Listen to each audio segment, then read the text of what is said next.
There is a number that every missile defense system in the world shares, a number that engineers calculate, that commanders monitor obsessively during combat, and that entire governments try desperately to keep classified from their adversaries and from their own citizens alike. That number is not the interception rate. It is not the accuracy percentage. It is not the speed of the interceptor or the range of the radar. The number that matters more than all of those combined is the simplest and most brutal number in all of modern warfare. How many interceptors are left in the magazine? Because a missile defense system with a 99% success rate and 0 remaining interceptors does not have a 99% success rate anymore. It has a 0% success rate. It is an empty launcher pointed at the sky, surrounded by billions of dollars worth of radar equipment and fire control computers that can see everything coming and do absolutely nothing to stop it. According to reports that have emerged from this conflict, that is precisely the threshold that was crossed over Tel Aviv on a single night when 23 Iranian strikes reportedly reached targets inside the city, not because Israel's defense technology failed, not because the interceptors malfunctioned, not because the operators made errors under pressure, but because after days and weeks of sustained Iranian bombardment, designed with mathematical precision to produce exactly this outcome, the interceptor supply reached a point where the rate of consumption exceeded the rate of replenishment, and the system that millions of Israeli civilians had been told would protect them simply had nothing left to fire when it mattered most. If that report reflects what actually happened, and we are going to be very careful throughout this video about distinguishing between what is confirmed and what is claimed, then what occurred over Tel Aviv that night was not a military failure in any conventional sense. It was the inevitable arrival of an arithmetic reality that defense analysts have been warning about for years, a reality that this channel has covered in detail across multiple previous videos, and a reality that carries consequences not just for Israel but for every nation on Earth that depends on missile defense to protect its population, including the United States of America. If that does not stop you in your tracks and make you want to understand exactly how this works, exactly why it was predictable, and exactly what it means for what comes next, then I do not know what will.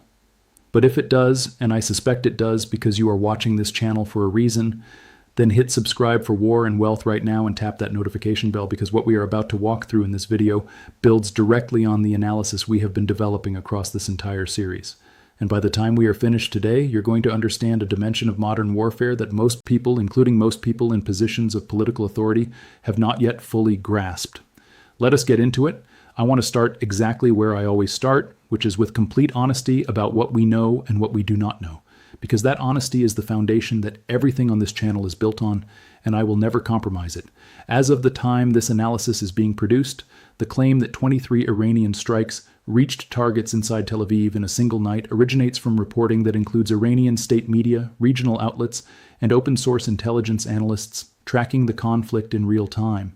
The specific assertion that these strikes succeeded because Israel's interceptor stockpiles were depleted to the point of inability to mount a comprehensive defense has been discussed by multiple credible defense analysts. Though the precise details of Israel's remaining interceptor inventory are among the most tightly guarded secrets in the Israeli defense establishment and have not been independently confirmed through any publicly available source I would consider definitive, Israel maintains strict censorship over information related to the specific performance and capacity of its air defense systems during active hostilities, which is a well-documented and long-standing practice rooted in legitimate operational security concerns. What I can do, and what I am going to spend the rest of this video doing, is walk you through the verified, documented, independently confirmable facts about how interceptor depletion works, why it was mathematically inevitable given the parameters of this conflict, what its consequences are for both the military and civilian dimensions of the war, and why this principle applies with equal force to the defense of American cities and American military installations if the United States ever faces a sustained missile and drone campaign from a determined adversary. Every element of that analysis is grounded in published data, confirmed system specifications, documented production rates, and strategic principles that are not disputed by any serious defense professional. To understand why running out of interceptors is not a surprise outcome, but a predictable mathematical certainty in any sustained conflict against a determined adversary, you need to understand 4 numbers that define the fundamental equation of missile defense economics. The first number is the cost of an individual interceptor. Israel's Iron Dome system, the layer of defense responsible for engaging the short-range rockets, cruise missiles, and drones that constitute the majority of threats against populated areas, uses the Team-Air Interceptor missile manufactured by Rafael Advanced Defense Systems. The cost of a single Tamar interceptor has been publicly cited by Israeli defense officials and confirmed by multiple credible defense publications at approximately $40,000 to $50,000 per round. That is the cheapest interceptor in Israel's multi-layered system. David's Sling, the medium-tier system designed to engage larger rockets, cruise missiles, and short-range ballistic missiles, uses the Stunner interceptor, which costs approximately $1 million per round. Now, the AOS system, Israel's upper-tier defense against long-range ballistic missiles, fires interceptors that cost several $1,000,000 each. These are not contested figures. They are documented, confirmed, and publicly available. The second number is the size of the interceptor stockpile. This is the number that Israel guards most jealously, and for very good reason. Because if your adversary knows exactly how many interceptors you possess, they know exactly how many offensive weapons they need to launch to exhaust your supply. Precise inventory figures are classified, but credible estimates from defense analysts who study Israeli procurement budgets, production, contracts, and delivery schedules have placed the total Israeli Tamir interceptor inventory at various points during the conflict in the range of several thousand rounds. A number that sounds large in isolation, but becomes far less comfortable when measured against the rate of consumption during sustained high-intensity bombardment. Production capacity for replacement Tamers, even with emergency surge manufacturing underway at Rafael's facilities, with American financial support authorized through supplemental defense aid packages, is measured in hundreds of interceptors per month, not thousands. The gap between consumption rate during active defense and production rate during emergency manufacturing is the gap through which depletion occurs. And it is a gap that no amount of money can close instantaneously, because manufacturing precision-guided interceptor missiles requires specialized facilities, trained personnel, quality-controlled components, and testing protocols that cannot be accelerated beyond certain physical and industrial limits, regardless of how much funding is available. The third number is the cost of the offensive weapons being used to force that consumption, and this is where the mathematics become genuinely devastating for the defender. A Shahd-type drone, the kind Iran has produced in large quantities and employed extensively both directly and through its network of allied groups, costs somewhere between $20,000 and $50,000 to manufacture. A basic artillery rocket of the type, produced in large quantities by groups operating from Lebanon and Gaza, costs a few hundred to a few thousand. Even Iran's more capable ballistic missiles, while significantly more expensive at estimated costs of several $100,000 to a few $1,000,000 per unit, are substantially cheaper than the upper-tier interceptors required to defeat them. The attacker's cost per offensive round is across virtually every category. Of weapon being employed, a fraction of the defender's cost per defensive round. This means that every exchange, every wave of attack and defense, transfers wealth from the defender to the attacker in a ratio that compounds over time. The defender is spending more per engagement than the attacker, and the defender's industrial base cannot produce replacements as fast as the attacker's industrial base can produce new threats. The fourth number, and this is the one that ultimately determines when the system crosses the depletion threshold, is time. Not time measured in minutes during a single engagement, but time measured in days and weeks across a sustained campaign.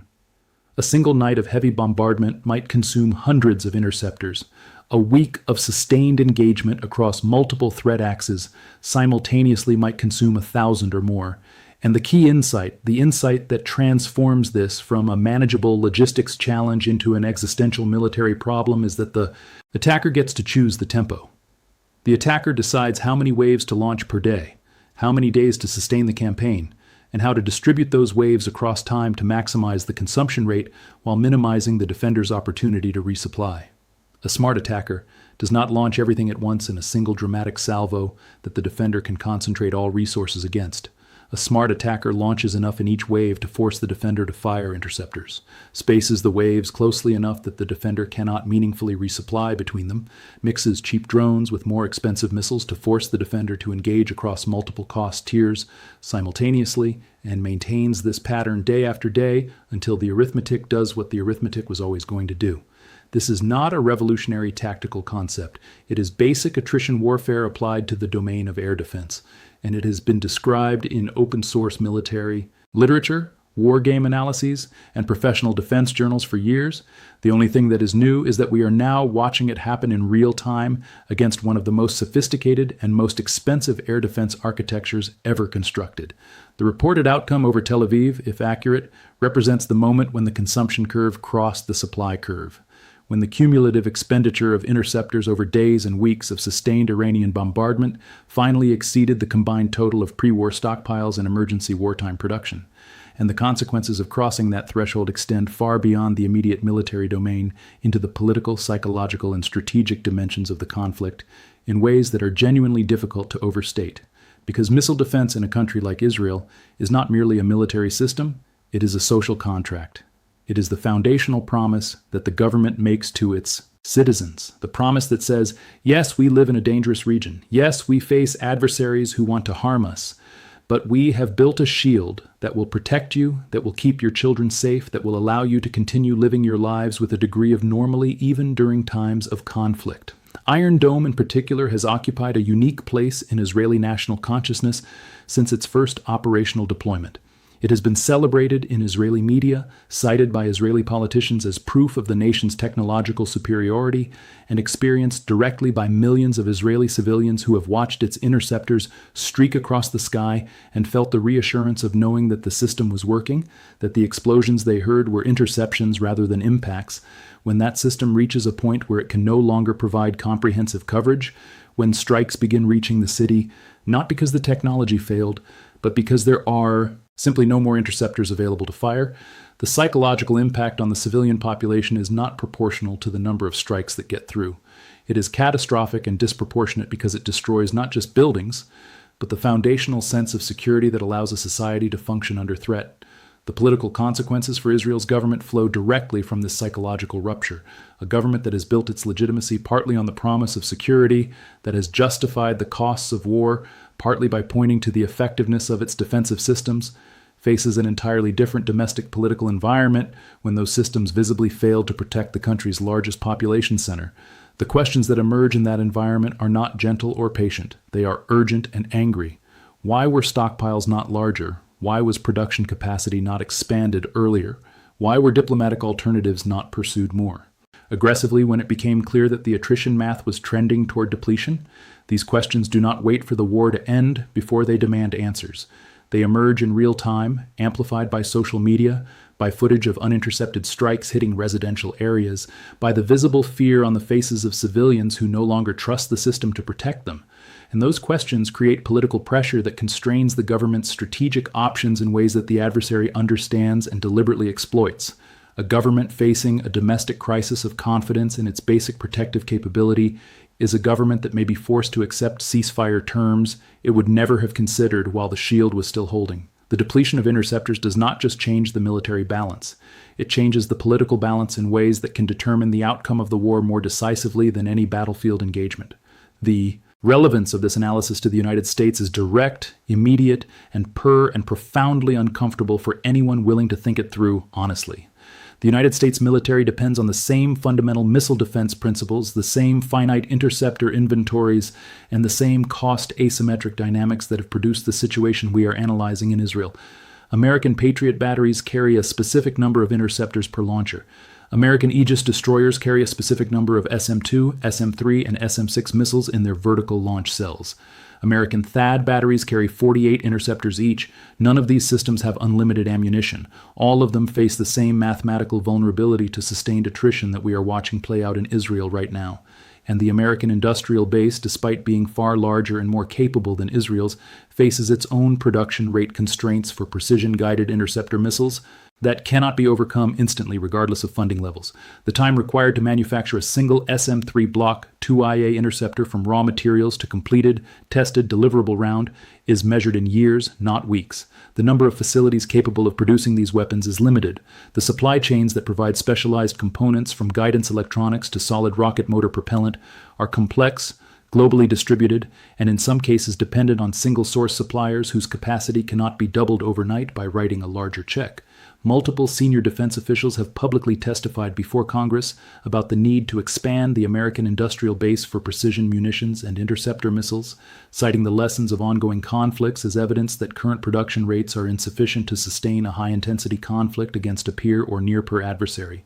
The fiscal year defense budgets submitted in recent years have included significant increases in funding for munitions production. And the Pentagon has entered into multi-year procurement contracts designed to provide manufacturers with the demand certainty needed to justify facility expansion. But industrial capacity expansion is a process that takes years to implement. New production lines must be designed, built, staffed, and certified. Worker training pipelines must be established. Supply chain bottlenecks must be identified and resolved, and throughout this entire expansion process, the existing inventory continues to be drawn down by current operational commitments, training requirements, and the ongoing need to maintain ready stockpiles across multiple theaters simultaneously. The gap between where the American interceptor industrial base is today and where it needs to be to sustain a prolonged high-intensity conflict is real, documented, and acknowledged at the highest levels of defense leadership. The question is whether that gap can be closed before it is tested. The directed energy solution that I have discussed in previous videos on this channel remains the most promising long-term answer to the interceptor depletion problem because a laser weapon powered by a generator and an electrical supply theoretically eliminates the magazine depth constraint entirely. You do not run out of laser shots the way you run out of missiles. As long as the power supply is functioning, the system can continue engaging targets indefinitely at a marginal cost per shot measured in dollars, rather than thousands or millions of dollars. Israel's Iron Beam laser defense system and various American directed energy programs represent genuine technological progress toward this capability. But genuine technological progress and deployable, reliable, scaled operational capability are two very different things, and the timeline for transitioning from promising demonstrations to combat-ready systems fielded in sufficient numbers to meaningfully change the interceptor depletion equation is still measured in years. Weather sensitivity, atmospheric attenuation, power generation requirements, thermal management challenges, and the fundamental physics of directing sufficient energy onto a fast-moving target at operationally relevant ranges all remain active engineering problems that have not yet been fully solved for all weather, all condition operational deployment. Until they are, the interceptor missile remains the primary instrument of active air defense, and the interceptor missile remains a finite, depletable, expensive, slow-to-replace resource that can be systematically exhausted by a patient adversary willing to trade cheap offensive weapons against expensive defensive ones across a sustained campaign. What we are watching in this conflict, stripped of all the political narratives and media framing and emotional reactions, is the most consequential live demonstration of a military economic principle that has been theorized, modeled, and wargamed for decades, but never before observed at this scale in a conflict involving a nation with this level of defensive sophistication. The principle is simple and merciless.